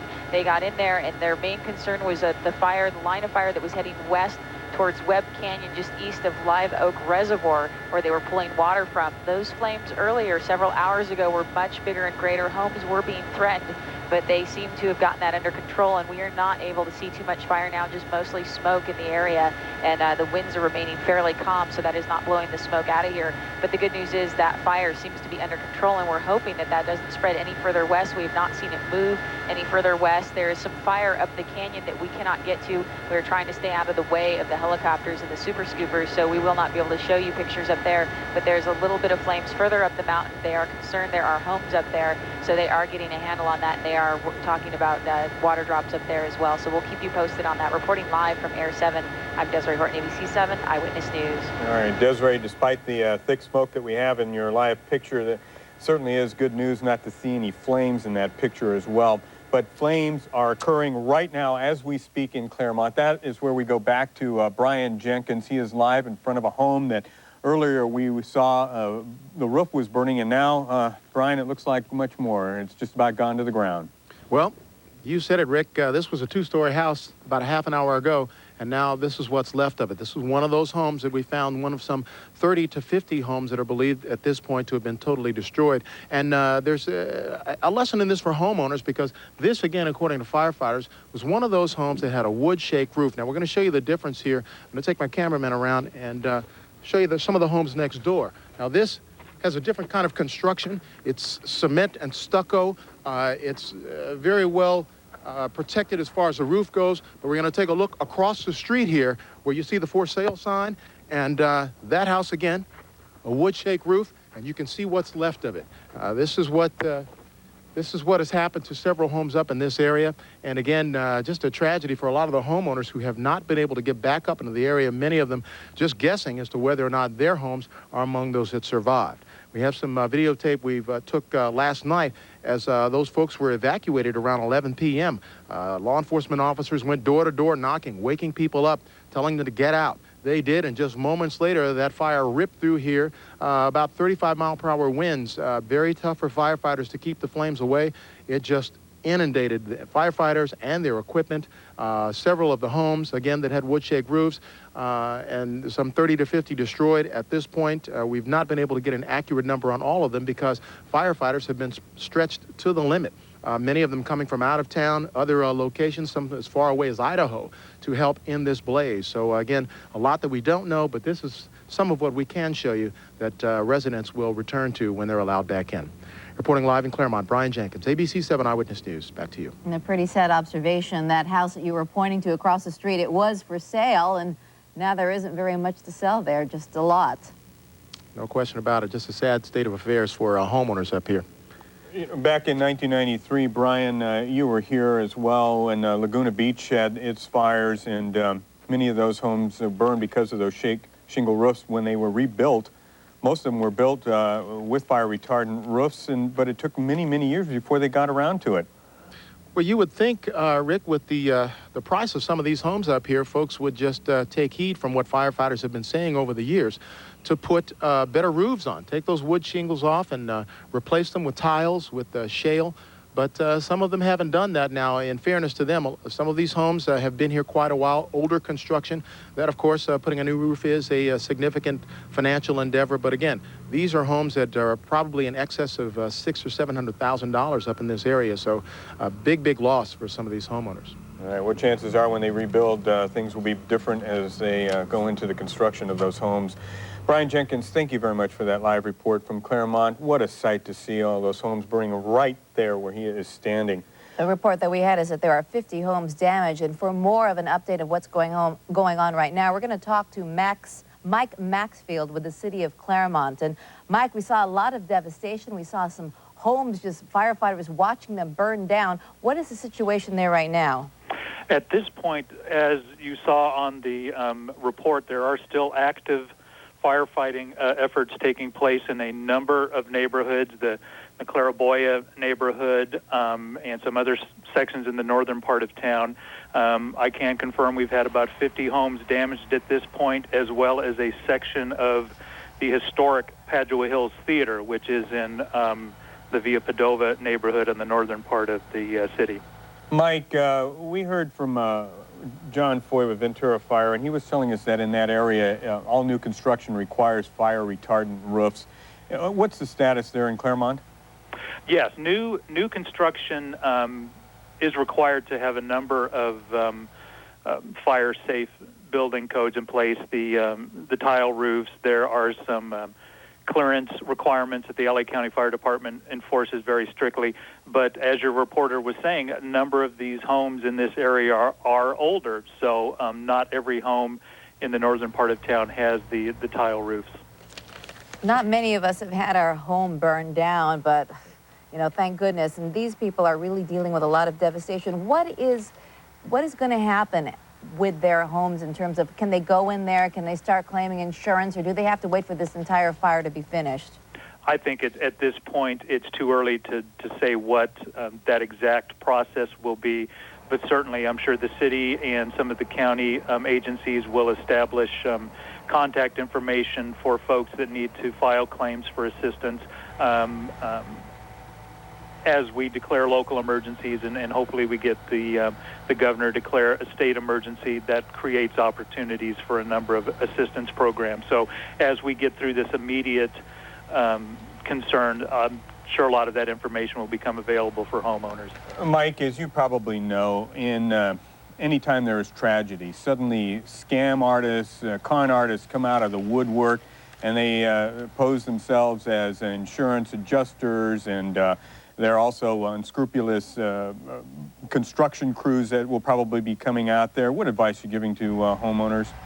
I would say at this point that if you're not sure, if you haven't contacted someone specifically and you're being solicited and you have any concerns, I would have people call City Hall or a county agency that they're familiar with and get some accurate information as to whom they should contact.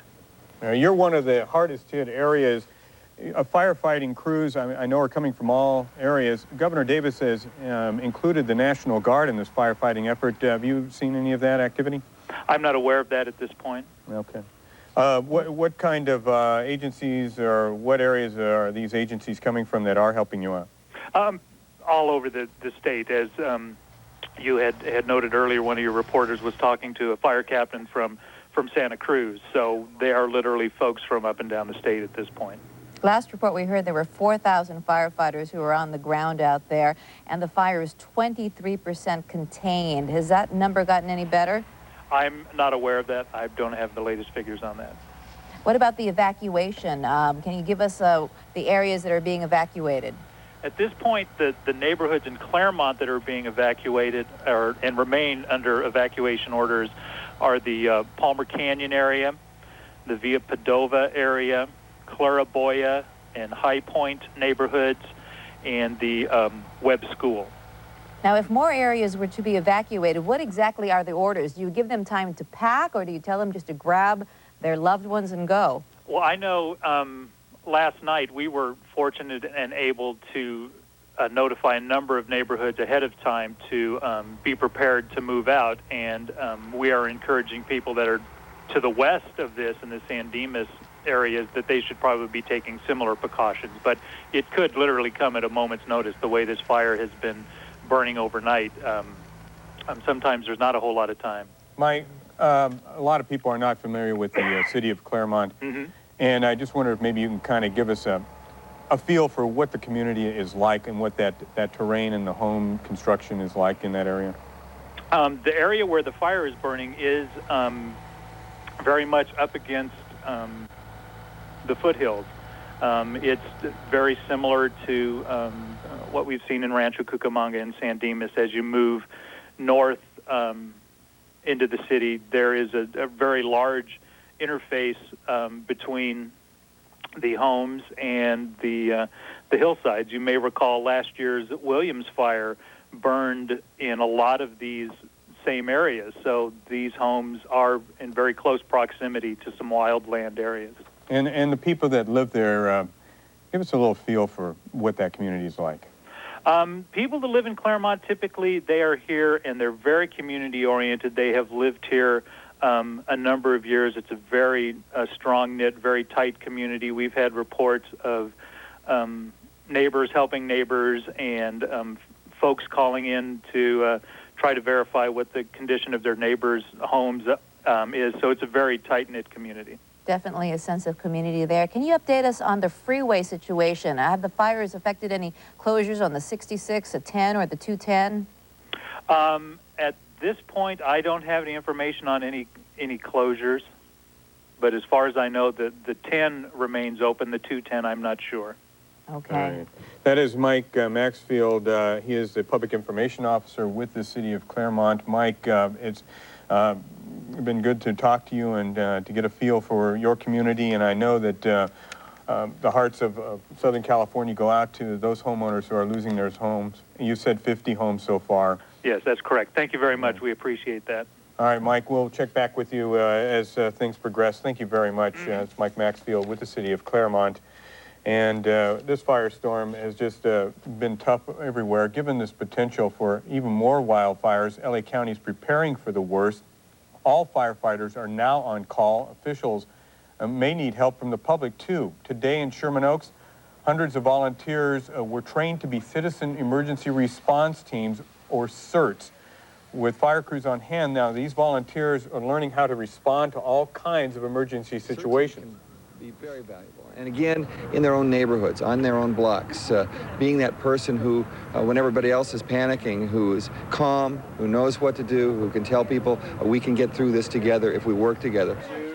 And that, of course, is Mayor Hahn. He was speaking yesterday. We were seeing some of the training that's going on.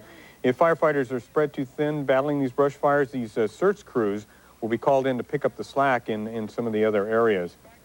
Well, the smoke from the fires can be seen from all over Southern California. Now you're looking at a live picture from our Blue Ridge camera showing the fire burning in Crestline. That, of course, is the area where the fire has jumped over the I-15 and is close to... You know what? I'm sorry to break in here, Denise, but I believe that's Antelope Valley, so that is not over at Crestline area.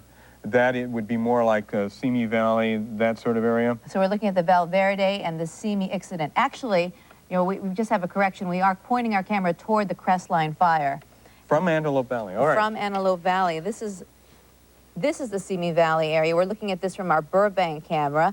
And this is the place where we had one fire that has split up into two fires, the Valverde fire, which is north of Santa Clarita, and the Simi incident, which is burning closer to Moore Park and Simi Valley. Again, it's above the city. We have reports of 5 mobile homes destroyed in that area, 47,000 acres burned. The freeway has been shut down. Parts of 118 from 1st to LA Avenue and parts of Highway 126 and Highway 123 have been closed in this fire. All right, now we're going to give you a look at the latest situation with the Southern California firestorm. Governor Davis has declared a state of emergency in San Bernardino and Ventura counties, where powerful Santa Ana winds continue to fuel, well, what are 3 and maybe possibly 4 fires. At least 2 people have died, mostly from, they have died from stress relation to the fires. And more than 200 homes have been destroyed. Almost 47,000 acres have burned in LA and San Bernardino counties, and 60,000 acres are burning in Ventura County. So far, there is no estimate on when crews will gain control of these fires. We are certainly right in the thick of it. No estimation of when they're going to get any control of all these fires. And Pablo, the winds are not helping. Well, that's very true. There is a red flag warning in effect till Monday afternoon, and that red flag warning remains in effect for all of the Inland Empire, Orange County, and much of Los Angeles and Ventura County. High wind warnings in effect for San Bernardino and Riverside County. And I believe we have some live pictures outside we can go to and give you an idea of just where the smoke is traveling. It's kind of making its own mind up and taking in directions just about anywhere it wants to go. Again, high wind warnings in effect until 9 o'clock tonight for Riverside and San Bernardino counties. Everybody else are under a wind advisory, including Los Angeles, Ventura County. You're looking at Simi Valley right now. Very, very low humidity levels. We expect to see those humidity levels sticking around for another 24 to 48 hours. Right now, some humidity levels down below 10%. We expect to see the winds start to die down just a little bit about 1 o'clock this afternoon out in Simi Valley, but again, they are under a wind advisory there. Out in the Inland Empire, where we are looking at high wind warnings, those winds will stick around most of this evening through tomorrow morning into Monday afternoon. So when you combine the very low humidity levels and the very strong Santa Ana winds, you get these red flag warnings. And incidentally, Southern California not the only area under red flag warnings. Much of Northern California, Sacramento through Lake Tahoe, has looked at some record heat over the past 48 hours, and they are seeing some very dry conditions as well. A lot of people asking, you know, we had above normal rainfall this year. What's going on? Well, the years before we had some very dry, you know, below average rainfall. So you get that new growth mixed in with the old growth. And one of the other problems, of course, is the bark beetle up in the local mountains. And that has made all the timber up there very dry. If we can go back to the live Doppler 7000 for a minute, we just want to try to show you a little bit about what's going on out there. And we are not only able to measure precipitation live, but we can take a live look at the winds as well. And what you're looking at there is the area in green up to the north through Ontario and places like that. And as it heads down into Orange County, you see it in the red. So you can see very clearly that the winds are coming out from the north, northeast, moving down to the south, southwest. In fact, in the last hour, Ontario reporting winds, sustained winds at 31 miles per hour with gusts up to 45 miles per hour. So very strong winds, lots of humidity out there. Relief starts to come late tomorrow afternoon into Tuesday as we get a little bit of a sea breeze moving in and the humidity levels start to get up there a little bit. Hopefully blow a lot of the smoke out of here. It's That would just be awful. nice, And too, the ash. especially, yeah. All right, thanks a lot, Pablo. Speaking of all that smoke and ash, we're going to go now live to Desiree Horton. She's live above the skies in Claremont. Desiree. Well, Denise, you're looking at yet another home that just recently ignited here due to the embers that are flying around. Although the winds remain fairly calm, or not calm, but they are not picking up as much as we had expected. Embers are still flying around, making their way to homes. This is just above the 210 freeway up here in Claremont, north of Sycamore Canyon Park. This is east of Webb Canyon, the area where the line of fire was moving westbound that the county fire helicopters seem to have gotten a handle on. That is now out in that area. The fire is moving further up the mountain, which in some ways is good. It is moving away from homes, but there are still homes that are being threatened in those areas. But once again, we have seen several new structures actually ignite due to this fire. When we first arrived on scene several hours ago this morning, we could count maybe 6 to 8 different homes that were well involved, and since then we've seen about 2 to 3 others ignite due to the embers that are flying around. So we will keep you posted on this and bring you more information. Reporting live from Air 7, I'm Desiree Horton, ABC 7 Eyewitness News. Desiree, we have reports, unofficial reports now, of 30 to 50 homes that may be up in flames. From your estimation, we know you can't count homes, but can you show us a lot of the flames and more of what's going on there? Well, it's really hard to show you a lot of flames right now in this area. This area is dying down.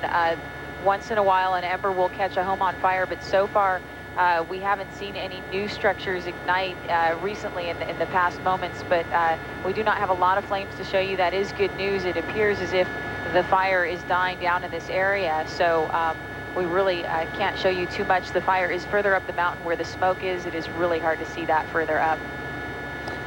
Desiree, can you give us an exact location of where you are right now? We are just north of the 210 freeway. This is on the hillside just above Sycamore Canyon Park, which is north of Claremont, up in the hills here. All right. Now, you mentioned not seeing flames. Have you seen an aircraft that were in that area helping to fight the fire that was there a little bit earlier? Well, right now we only have a total of 4 aircraft that are fighting the fire. 2 are the LA County Firehawks, which have made quite an impact this morning, and the other 2 are the Canadian Super Scoopers, which are out here aiding in this battle as well.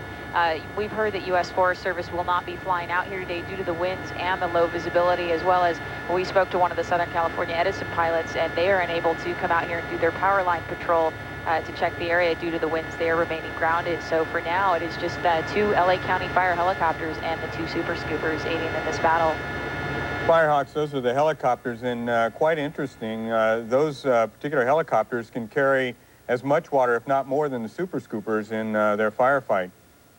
And they are very highly maneuverable, so they are really able to get down in that canyon, and they are able to pick up water fairly quick. There's actually, the good thing is there's a reservoir nearby just west of Webb Canyon, which was that furthest west point, the line of fire that was moving. Live Oak Reservoir, the helicopters were able to go in there and just quick turn around, and it was just one water drop after the next. It was a great procession to watch them be able to do that so quickly and be able to refill and get water on that fire. It really made a difference this morning.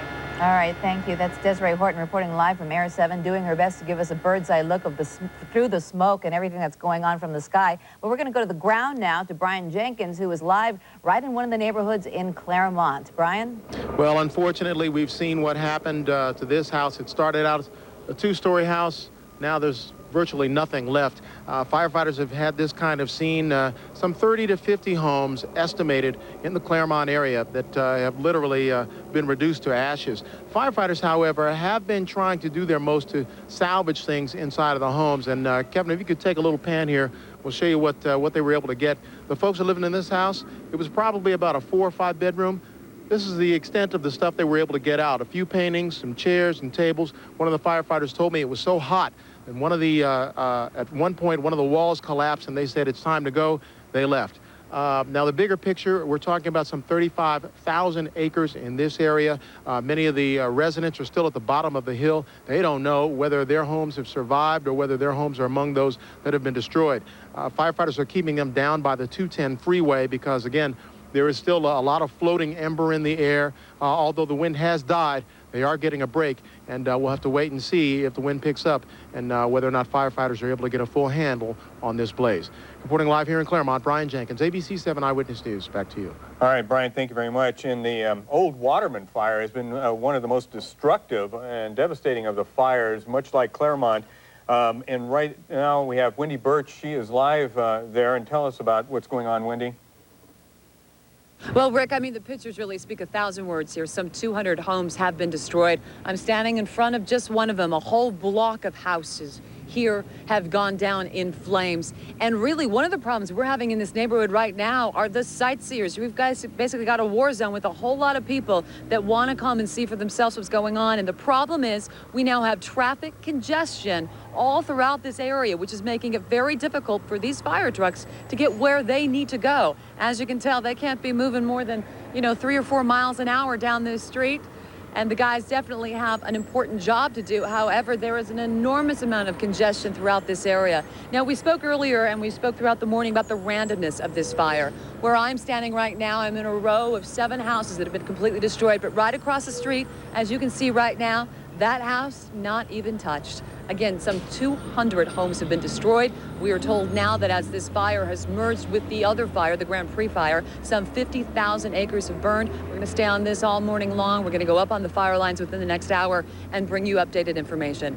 That's it from San Bernardino. Wendy Birch, ABC 7 Eyewitness News. Back to you. All right, thanks a lot, Wendy. Devastating news, and it's not over yet. We're going to go from San Bernardino all the way out the Simi Valley. That's where our Sid Garcia is standing by live. Sid? We are in the middle of what you could best describe as a smoke storm, and it's clear where we are, but to the right of me and to the left of me, it is smoky. To the right of your television screen, the smoke coming up there, the white smoke, and that's a good thing, the white smoke, that's the Indian Hills community. The fire here in Simi Valley, the Simi incident, goes from Indian Hills, 15 miles to the west, over to Moore Park. More than 14 structures have been either destroyed or damaged by the fire. We got pictures of one of the homes earlier today that got significant damage from the fires that started roaring down the hill this morning. It's really difficult to see and to breathe around here as it's really smoky and ashy as well. A number of units helping out Ventura City Fire and Ventura County Fire right now are in structure protection mode. It's a defensive mode that they're doing right now. Basically, you've got trucks with hoses and just keeping the flames away from about 2,000 homes that are threatened right now. It's basically all north of the 118 freeway. The 118 freeway is closed. Part of the 23 freeway between the 118 and the 101 is closed as well. But right now, it's all the way up and down Alamo Street. You've got fire engines darting up and down with structure protection on their mind, keeping the flames away from the homes that are up on the foothills. Live in Simi Valley, I'm Sid Garcia, ABC 7 Eyewitness News. Denise, Rick, let's send it back to you.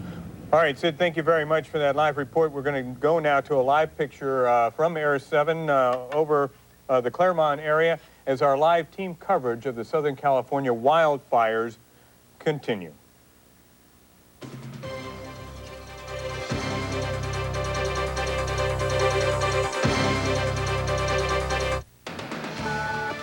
When you see news happening, call the Eyewitness News tip line toll-free at 877-777-NEWS. November on Oprah. Big shows. Exclusive. The Friends Say Goodbye. Release your inner sex pop. I'm shopping at Costco. Yeah. Big stars. Julia Roberts. Russell Crowe. Hugh Grant. Shania Twain. You're gonna have your lifelong dream here? And the biggest of them all. My favorite thing. November on Oprah. This is the Smith home. The Smith home's connected to the Chang home. The Smith home's connected to the Sports Dome. They're also connected to the Maitre d', Furniture Warehouse, and Great Uncle Lee. The Smith home's connected to the museum with high-speed DSL to help their son with show and tell. Their daughter's connected to mom's cell phone, which of course is connected back to the Smith home. And that's the beauty of SBC connections. Local, long distance, singular wireless, and DSL. SBC, going beyond the call. There's a state where there's fun around every corner, where all cars are turbocharged, and there's a direct link between the right foot and a smile. Maybe that's why people who test drive a Saab usually buy one. This is the state of independence. Welcome Get attractive year-end pricing on a 2003 Saab 9.3 linear sports sedan. Now available for as low as $299 a month. ABC7 reminds you to fall back 1 hour. Now, live breaking news from ABC7 Eyewitness News. People desperate to save their homes, their belongings, their lives. The Southern California firestorm terrorizes neighborhoods all over. Good morning, everyone. It is Sunday, October 26th. I'm Rick Romero. And I'm Denise Dore. Thanks for joining us on this smoky Sunday morning. Well, the Grand Prix fire, which is spreading from San Bernardino County to LA County, that's where we find Eyewitness News reporter Brian Jenkins, who joins us live from Claremont with more on this breaking story. Brian? We don't have Brian Jenkins. I'm sorry for that technical difficulty. We will now go to Wendy Birch. She is live in San Bernardino, and she is right next to homes that have burned to the ground. Wendy, talk to us. Yeah, Rick, you know what? It's not an understatement to tell you guys that this scene actually looks like a war zone. Just take a look. A long row of houses along this street, completely devastated, leveled right to the ground. Nothing to be salvaged at any of these homes, and that's what residents are finding as they come back throughout the morning to see if, in fact, their home has been spared. The randomness of this wildfire is amazing. On this side of the street, total destruction. On the other side of the street, those houses absolutely fine. Now, throughout the day, we have been here on this fire scene talking to residents who were returning home to find out whether or not they had a home, in fact, to return to. So far, some 200 dwellings have been destroyed. We are told some 700 homes are still at risk, and as well as 250 commercial buildings as well. Now, one of the situations that we have right here in San Bernardino where we are is that all of the attention from this wildfire, which very well could go on record as being one of the largest wildfires that this area has ever seen, it is bringing out people in the hundreds that are coming back here. It's safe to say that hundreds of these people are not homeowners. They're merely here looking firsthand at the devastation. If we can come back on camera, we'll not only show you what this devastation is, we'll show you how much traffic is coming through this area. It really is congesting this area and making it very difficult for firefighters to get to where they need to go. We are told there are a number of hot spots still burning throughout here. We, of course, are going to remain on the scene here in San Bernardino, bringing you the very latest throughout the day. Again, 50,000 acres here are on fire now that the Waterman fire has combined with the Grand Prix fire. We're live in San Bernardino. Wendy Birch, ABC7 Eyewitness News. Back to you. All right. Thanks a lot, Wendy. I just wanted to say that she's making a good point about all the traffic that's there. Looky-loos going into the area are not needed. You're not necessary. Don't do it. Just watch it on television. Stay at home. There'll be plenty of time to look at the devastation much later on. All right, we're going to go now to Carol Beckley with the U.S. Forest Service. She's on the phone. There's a lot of activity, Carol, in the Crestline area. That's where the fire had jumped from the Waterman fire, the old fire, over to join the Grand Prix fire. Can you tell us what's going on in that area? Well, right now there is activity in the Crestline area. We have had confirmation that 2 homes have burned in that area and several others have been damaged. So the activity is picking up in the Crestline area. Is it picking up, Carol, because of the wind conditions? The wind conditions are relatively slow right now, but they are predicted to increase to possibly 50 miles per hour later in the day. That may again hamper our air support to that area. Carol, tell us more about the Crestline area. It's a mountain resort type of community. Are there a lot of structures in this area? There are a lot of residents in that area, more residents than commercial buildings.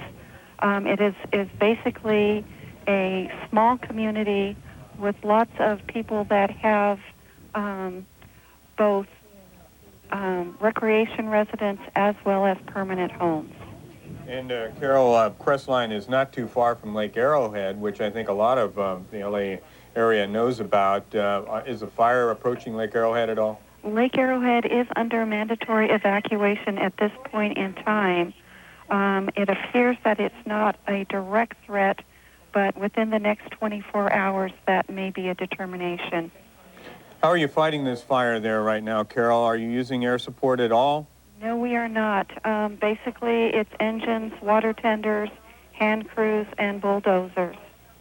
What is the strategy, Carol, at this point? We know that the two fires have joined right at this area in the Crestline area. Is the strategy to try to separate the fires again? I haven't heard that. I know that we're just trying to do the best we can with the resources that we have available. How are your firefighters doing with the smoke inhalation and that sort of thing? I'm assuming they're doing as best they can. The conditions are very smoky. The air is very heavy, full of ash. We're all trying to do the best we can. You say there are mandatory evacuations up at Lake Arrowhead, and I understand that part of the I-15 is closed at Devore. How are people getting out? I don't have that information. I'm sorry. It appears that they're coming back the backside of Lake Arrowhead down 38. Why don't you update us a little bit about the road closures in that area? The road closures that we currently show are, let me see, I'm trying, excuse me. No problem. We know this is a fluid situation and things are changing dramatically, so please take your time. We want to make sure that everybody knows what's going on, especially those people who live in that area who might need some assistance. Okay. As I'm listing, I'm seeing that Highway 18 is closed to the mountain communities. Highway 330 is closed, as well as Highway 138. A lot of closures going on. It makes it very difficult to get Lytle Creek Road continues to be closed as well. All right. All right. Thank you very much. That's Carol Beckley with the U.S. Forest Service updating us on the situation. A lot of road closures near the Lake Arrowhead area. That's right. Well, right now, I think we're going to go to Sid Garcia. And Sid Garcia is, he's in the Simi Valley area. And Sid, I know that the wind was whipping up quite a bit right there. It's calm now, Rick, but you feel the temperature going up as well. Let me bring in Fred Ponce with the Ventura County Fire Department. We're hearing a lot of sirens, but I guess the mode right now is structure protection for the Simi incident out here? Yes, that's what we're trying to do right now. We're sending all our units up into the east end of Simi Valley. We're having structure protection. We're trying to keep the fire from jumping the county line and going back into LA County. We're afraid that if the winds pick up, it's going to hook around, cross 118, and burn the hillsides on the south side of Simi Valley. So the folks living south of the 118 should be concerned as well. I would be concerned. Just be prepared if this does happen. They should all have a plan of action and possibly maybe get their belongings together. But like I said, as long as we work together with the departments throughout the county, we're trying to keep this on the north side of Simi Valley. This is a pretty extensive fire line from Indian Hills to about 15 miles away to the west in Moore Park. You've got to be just strung out thinly right now. We're strung out thinly. We're getting resources now coming from Northern California, and they're moving their way down. As soon as they report into our base, we're deploying them out to the field to assist the other firefighters that have been on the fire lines for possibly totally 48 hours. Let's talk evacuations. Mandatory, or are they still voluntary? All evacuations right now are voluntary. We had some evacuations in the Moore Park area, but they were all voluntary, and they were along the little communities of ranches and single homes along the hillsides. Number of structures destroyed or damaged right now, Fred? Okay, we had 6 structures that were destroyed, and we had 6 also that were damaged. And as far as just containment is concerned, is that even a remote possibility right now, or is it just basically protect the structures up and down the ridge? Basically, we have no containment. We're just concerned and protecting all the structures in the path of the fire. All right, Fred Ponce with the Ventura County Fire Department, thank you very much. Firefighters are going to try to keep it on the north side of the 118. If it jumps the freeway, then you folks who live on the south side of the freeway, they've got some major problems to contend with right now. The winds are calm right now, but as the Pablo has been telling you all morning long, they're going to be picking up. There was a time here a little while ago where it was just brutal. You couldn't really hear, you couldn't really see or breathe or do much of anything because the smoke was really thick. We'll keep you posted. Reporting live from Simi Valley, I'm Sid Garcia, ABC 7 Eyewitness News. Let's send it back to you, Denise and Rick. All right, thanks a lot, Sid. It's good to see you're able to get those goggles off there. Maybe the situation is improving. We're going to head now over to San Bernardino County and Desiree Horton, who is above. She was going, well, we understand that the picture is very smoky right now, and we're going to talk about homeowners. As you can see, that is the Crestline area. That is the site of where a lot of the action is taking place. There's a lot of road closures in the area. Many homes are up in flames. And we're going to talk about what's going to happen to all these people who have lost their homes. Right now, Desiree has come back to us, and she is going to update us a little bit more on the Crestline fire, which has also caused mandatory evacuations in Lake Arrowhead. Desiree, go ahead. Well, Rick, the picture we're showing you right now, that is at the base of the mountain. The smoke is coming from Crestline. This is, we're following basically the 15 freeway up from the 210 freeway, the closed freeway here. We actually are going to be turning around momentarily. The winds are very strong out here. The Forest Service has grounded their aircraft due to this. It is very smoky in this area.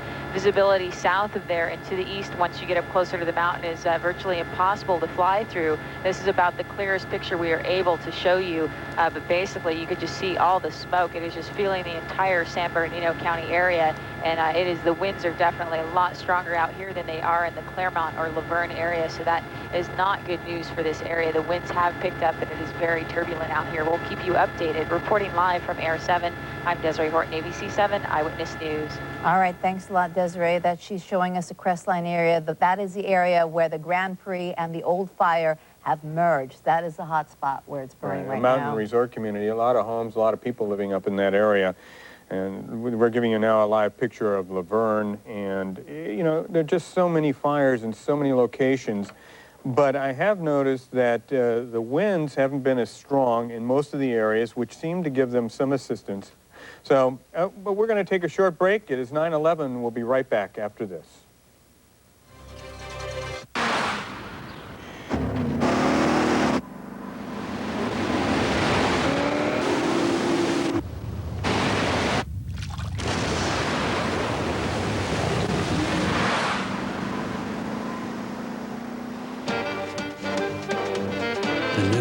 LS, the driver's luxury car.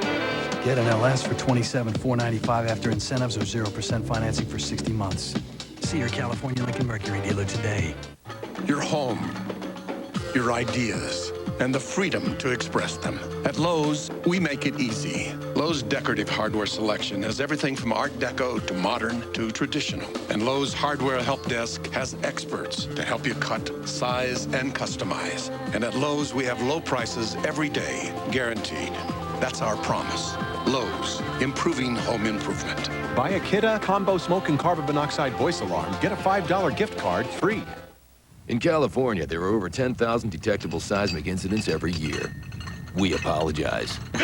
Presenting Truck Month at your California Dodge dealer, where we'll rock your world with 0% financing for 48 months, plus $1,500 cash allowance on 2003 trucks, including the Dodge Ram. Or get a groundbreaking $4,500 cash allowance on any 2003 truck. You'll also get our 770 powertrain limited warranty. Truck Month, shaking things up at your California Dodge dealer.